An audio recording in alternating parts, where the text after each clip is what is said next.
Video चाहिँ फ्राइडेको दिनमा एउटा मेरो फलोअर्स भाइले मेरो मेसेन्जरमा पठाइदिनु भएको थियो। यस्तो गरेर अहिले हेरिहाल्नु भयो तपाईँले ल्यापटपमा कसरी मारिएको थियो कुकुरलाई। हामी त माया गर्ने मान्छे हो। त्यो भिडियो देख्ने बित्तिकै म थाम्नै सकेन।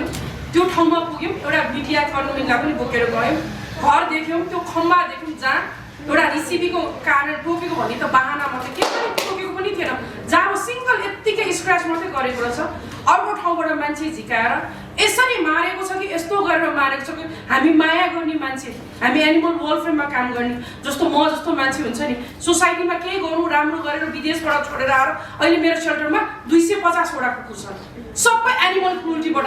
कसैको आँखा छैन, मान्छेले निकालिदिएको छ आँखा, कुकुरीले काटेको छ, एसिड हालेको छ, त्यस्तो कुकुर रेस्क्यु गरेर व्यक्ति विशेष 4वटा घर बेचिसकेँ।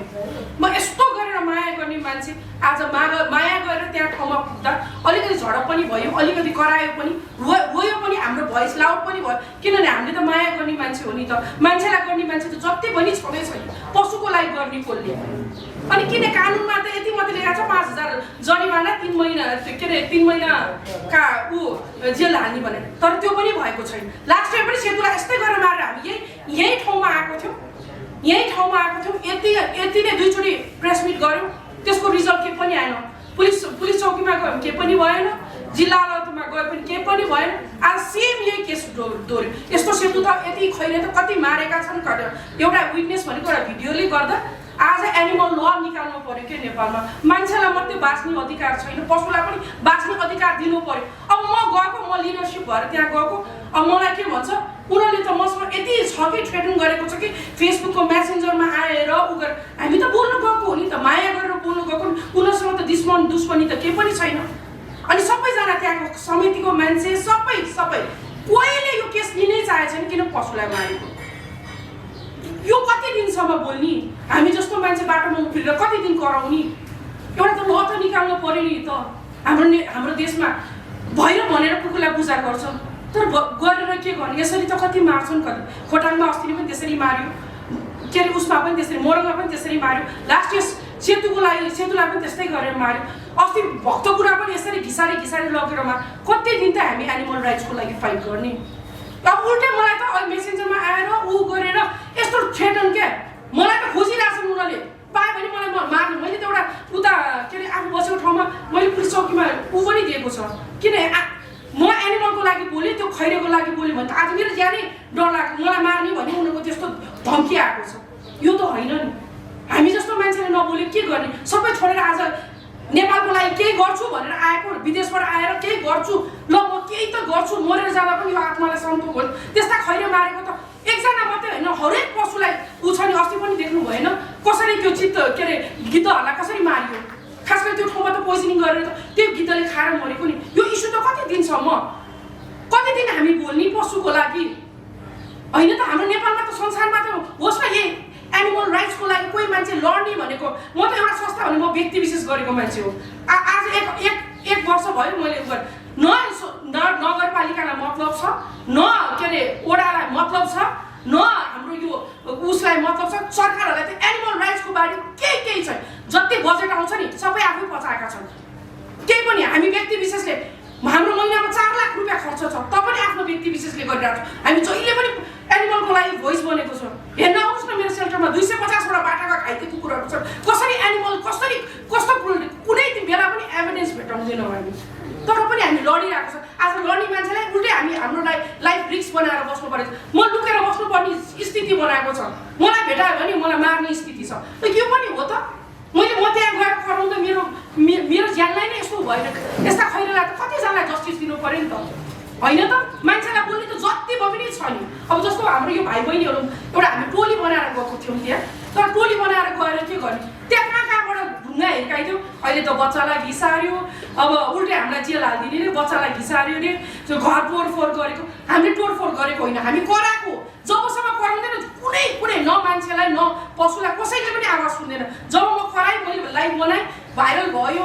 अहिले नेसनल वाइडै यो इस्यु भएको छ, तर खैरेको जस्टिसको लागि त कानुनमा केही पनि छैन। यो त मजाक हो के, पशु मारेको भनेको त मजाक हो। ल इरफान भाइ भन्नु।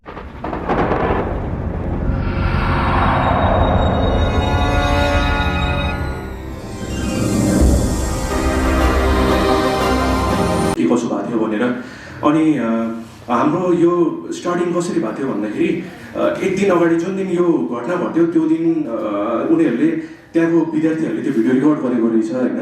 अनि रेकर्ड गरेपछि उहाँहरू आत्तिनु भएको रहेछ कि पोस्ट गर्नलाई। अब पोस्ट गर्यो भने त्यहाँको लोकलहरूले हानि पुऱ्याउने हो कि त्यस्तो सोच राखेर उहाँहरूले पोस्ट गरेर आत्तिनु भएको रहेछ कि। अनि त्यसको एक हप्ता पछाडि चाहिँ उहाँहरूले आँट देखाएर पोस्ट गर्नुभयो कि त्यो भिडियो चाहिँ। अब हुन्छ नि उहाँहरूले पनि माया गर्नुभएको थियो, खुवाउनु भएको थियो त्यो डगलाई होइन। अनि त्यसपछि त्यही भएर उनीहरूको लागि आवाज उठाउँ भनेर उहाँहरूले त्यो भिडियो पोस्ट गर्नुभयो।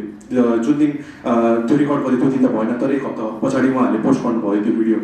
अनि भिडियो देख्ने बित्तिकै हामी एनिमल लभर यहाँ जतिजना बसेको देखिराख्नु भएको छ, हामीहरू सबैजनाले मिलेर अब केही गर्नुपर्छ भनेर हामीहरूले सोच्यौँ त्यतिखेर है। अनि हामीले सानो एउटा टिम बनायौँ। अनि अब यो ठाउँमा गएर हामीले केही न केही एक्सन लिनुपर्छ भनेर एउटा हामीले धारणा बनायौँ है। अनि त्यसको भोलिपल्ट नै हामीहरू जान रेडी भयौँ उता। हाम्रो यो टिम जतिजना यहाँ बसिराख्नु भएको छ हामीहरू सबैजना रेडी भयौँ। अनि त्यसपछि भोलिपल्ट हामीहरूको टिम मिलेर सबैजना उता गयौँ त्यो घटनास्थलमा।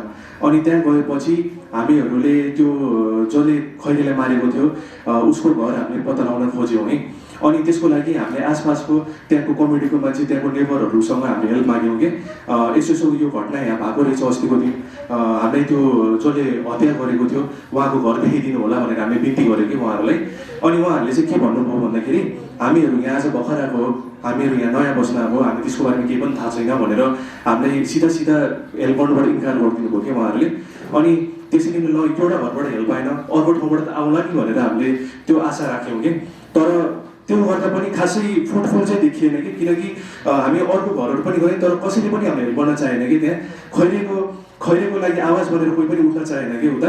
अनि त्यही भएर हामीले यताउतिबाट खोजेँ, बल्ल तल्ल त्यो को मान्छेले कसले हत्या गरेको भनेर हामीले बल्ल थाहा पायौँ त्यहाँबाट। अनि फर्स्टमा हामी त्यो भिडियोमा त 2जना मान्छेले मिलेर मारेको छ नि खैरेलाई। सो हामी फर्स्ट व्यक्तिको घरमा गयौँ कि, फर्स्ट व्यक्तिको घरमा हामी गयौँ। अनि त्यसपछि अब हाम्रो टिम पनि गएको थियो, प्लस उनीहरूको अब त्यो कल्प्रिटको फ्यामिली त भइहाल्यो होइन। अब 2जना टिम त्यसरी गएपछि एउटा गर्मी गर्मीको माहौल त भइहाल्छ है।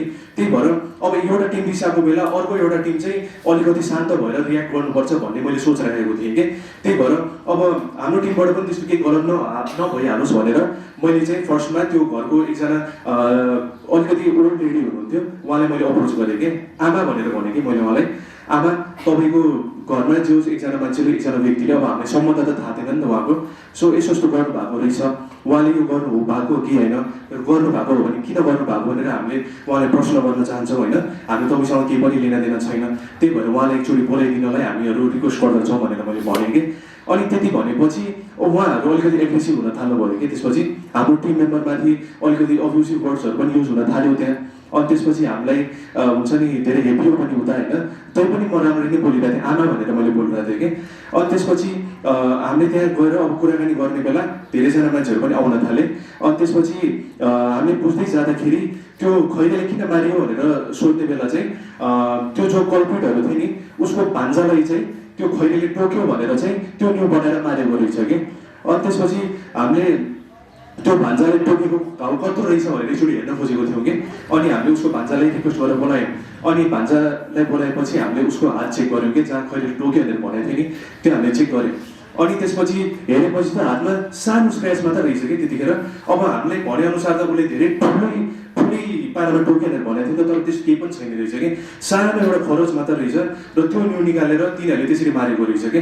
अनि त्यसपछि हामीले अब फर्स्ट घर त गयौँ तर अर्को व्यक्तिलाई पनि त हामीले आइडेन्टिफाई गर्नुपर्ने थियो नि त। अनि त्यही भएर हामीले अर्को जो व्यक्ति छ जसले मारेको छ उसको पनि घर देखाइदिनु भनेर हामीले त्यो भान्जालाई हामीले रिक्वेस्ट गरेँ कि त्यो सानो बाबुलाई, ऊ चाहिँ त्यस्तै 7-8 वर्षको होला। अनि उसले हुन्छ ल दाइ म देखाइदिन्छु भनेर हामीले राम्ररी एकदम राम्ररी हामी कुरा गरेर उसलाई बिस्तारै त्यहाँबाट लगेँ। अनि त्यसपछि उसले हामीलाई अर्को व्यक्तिको घर देखायो कि। अनि अर्को व्यक्तिको घर जाँदा पनि त्यहाँ त्यो मान्छेले हामीले देखिनँ, त्यो दुवैजना अपराधीहरू त्यो दिन फरार थिए होइन, दुवैजनालाई हामीले भेट्न पाएनौँ। र जुन सेकेन्ड घरमा हामी गएँ त्यहाँको आफन्तहरूलाई हामीले फर्स्टमा गएर राम्ररी कुरा गर्न थालेँ कि। फर्स्टमा हामी अलिकति पानी खाउँ त्यसपछि कुरा गरौँ भनेर हामीले त्यसरी बोल्दाखेरि छैन तिमीहरूको लागि पानी सानी यताउति भनेर हामीले फर्स्टमै अब्युज गर्न थाल्नुभयो कि उहाँहरूले। अनि त्यसपछि के अरे मैले त्यहाँ पनि गएर, किनकि त्यो एकजना त्यो लेडीले बच्चा बोकिराख्नु भएको थियो होइन, त्यो कुरा त हामीले रेस्पेक्ट गर्नु पऱ्यो नि त। त्यही भएर मैले उहाँसँग पनि राम्ररी नै बोलेँ कि दिदी हामीले तपाईँसँग केही पनि प्रब्लम छैन, जसले मारेको हो उहाँलाई बोलाइदिनु, हामी उहाँसँग मात्रै कुरा गर्छु भनेर हामीले त्यसरी कुरा गरेँ। तैपनि उहाँहरूबाट पनि त्यस्तै हुन थाल्यो कि हामीले आमा बाबु गाली पढ्न थाल्यो होइन। हाम्रो टिम मेम्बर हुनुहुन्छ एकजना, उहाँको मुखमा थुकी पनि दिनुभयो उहाँहरूले। त्यसरी हामीमाथि प्रहार हुन थाल्यो कि उता।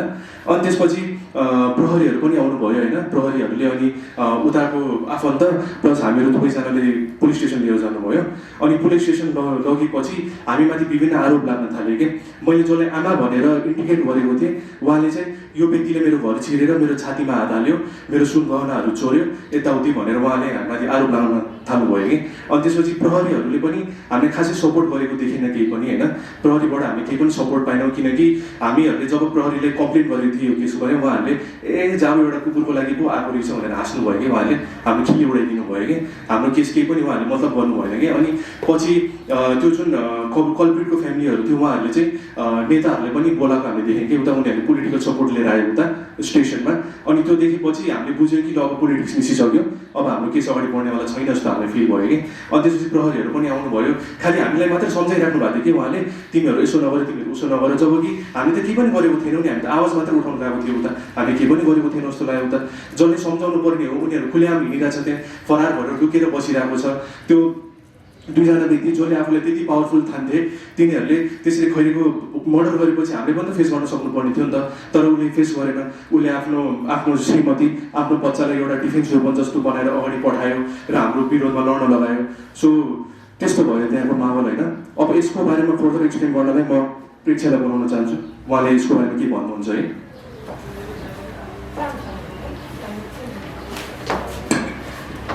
हेलो नमस्ते, म प्रेक्षा एनिमल लभर। मलाई चाहिँ यो घटनाको बारेमा कि अब कुराहरू सबै उहाँहरूले भन्नुभयो होइन। जस्टिस चाहिँ खैरेलाई पाउनै पर्छ होइन। We are working on it. अनि नेपालमा पनि अब इम्प्लिमेन्ट गर्नु पर्यो। गभर्मेन्टले कति फेभर गर्नु भएको रहेछ एनिमलहरूको लागि होइन। तर मान्छेहरूले चाहिँ अब सबै करप्टेड भएको भएर चाहिँ अहिले यो एनिमल्सहरूको लागि चाहिँ केही बोलेको छैन कि। अनि खैरेलाई मार्नु पनि जरुरत छ जस्तो चाहिँ लाग्दैन, किनभने खैरे यस्तो एज पर हामीले सुनेको कुरा होइन, खैरे यस्तो ज्ञानी कुकुर थियो होइन। उसले लाइक लकडाउनदेखि नै आउँथ्यो होइन, अब प्रोटेक्ट गर्थ्यो क्या मान्छेहरूलाई होइन। अब उसलाई जसले जे दिए पनि खान्थ्यो, एकदम ज्ञानी कुकुर थियो त्यो होइन। उसलाई मार्नु पनि जरुरत त थिएन। त्यही हो, खैरेलाई चाहिँ जस्टिस पाउनु पर्यो होइन। त्यही हो।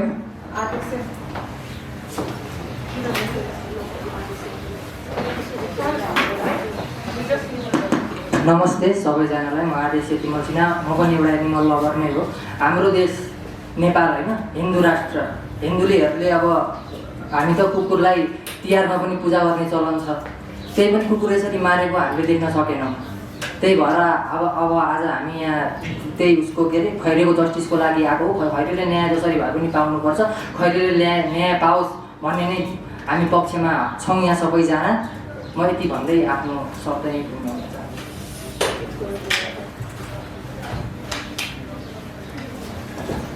नमस्कार, मेरो नाम किरण पनि आइएम एनिमल लभर।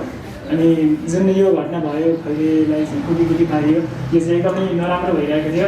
अनि हामी चाहिँ यसको अगेन्स्टमा चाहिँ आइरहेको छौँ। अब जुन कानुन पल्टाएर हेर्ने हो भनेदेखि नेपालको कानुनमा चाहिँ एनिमलको लागि एकदमै राम्रो कुराहरू लेखिएको छ, तर इम्प्लिमेन्ट भइरहेको छैन। हामी चाहिँ चौकीमा गएर केस गर्न खोज्दाखेरि पनि यो हामी यहाँ आएको कारणको म विवरण दिन चाहन्छु कि हामी किन यहाँ जम्मा आएको छौँ भनेर। यो एउटा धुलीखेल 28 किलो भन्ने बनेपा 28 किलो भन्ने ठाउँमा खैरे कुकुरलाई जुन निर्मम तरिकाले मारिएको छ, त्यो मारिएको कुकुरको लागि आज हामी यसरी आवाज उठाउनलाई यहाँनिर आएका छौँ।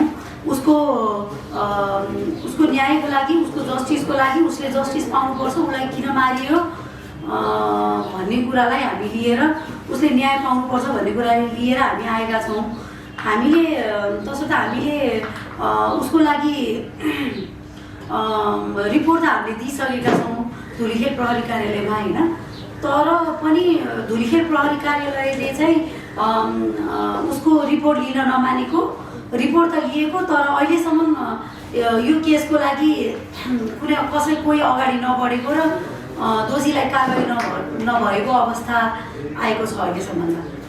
यो घटनालाई अहिले मैले विवरण दिनु अगाडि सबभन्दा पहिला म एउटा सानो भिडियो कसरी मारेको थियो कसरी मारिएको थियो भनेर त्यहाँ एकचोटि फोकस गरेर देखाइदिनु होला।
यो एउटा खैरेको यो कति महिना अगाडि भयो यो लास्ट इयरमा यो सेतुको लागि पनि हामी यसै गरेर आवाज उठाएका थियौँ। सेतुलाई पनि यस्तै गरेर रडले हानेर यसरी नै मारिएको थियो सेतुलाई पनि। उसको पनि खालि माफी एउटा मागियो, माफी मागेपछि चाहिँ अनि दोषीलाई कारबाही गरेन होइन। अब हामी दोषीलाई कारबाही गराउन हामी त कुनै पनि हदसम्म जान तयार नै छौँ होइन। तर अहिले अब यसरी हामीले केस गरिराख्दाखेरि पनि हामीलाई चाहिँ नि जोबाट मारकाट भयो त्यो मारकाटको पक्षबाट हामीलाई धम्की आउने, त्यतातिर हामी जाँदाखेरि पनि हामीलाई कुट्छु भनेर गर्ने, हामीलाई अब हाम्रो पनि कतिजना बाहिरको टिम मेम्बरहरू त्यहाँ त्यस्तै गरेर जाँदाखेरि पनि कुटेर पठाएको अवस्था देखियो होइन। अनि हामी त्यहाँ जान पनि सकेका छैनौँ।